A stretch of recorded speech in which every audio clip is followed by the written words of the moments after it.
خوست ولایتي قواوو اته هغه توغندي چې د ترهګرو لخوا ځای پر ځای شوي وو خنثی کړي دي.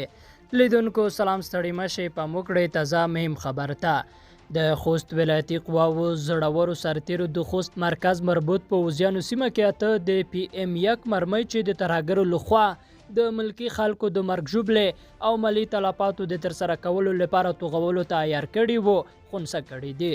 یا توغندي د پی ام یک 100 ملي مترې په نوم یادېږي چې طالبان د عامه اذهانو د خرابېدو لپاره توغوي چې هر وخت د ملکي وګړو د مرګ ژوبلې سبب ګرځي او ملکیانو ته تلفات رسوي.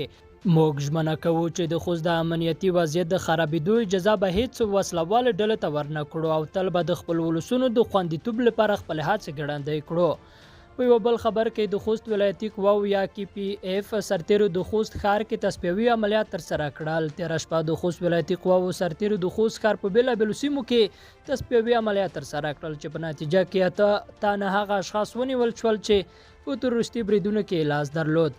یادو تصفیوي عملیاتو کې د ښار یو شمېر اپارتمانونه او اتاقونه تلاشي شول او ترڅنګ یې د ښار په ځینو برخو کې چک پواینټونه جوړ شوي وو. د خوست ښاریانو له یادو عملیاتو خوښي وښوده او ټینګار یې درلود چې وخت نه وخت د په ښار کې ورته عملیات ترسره کیږي او له خپل اړخه یې د هر راز همکاریو ژمنه وکړه.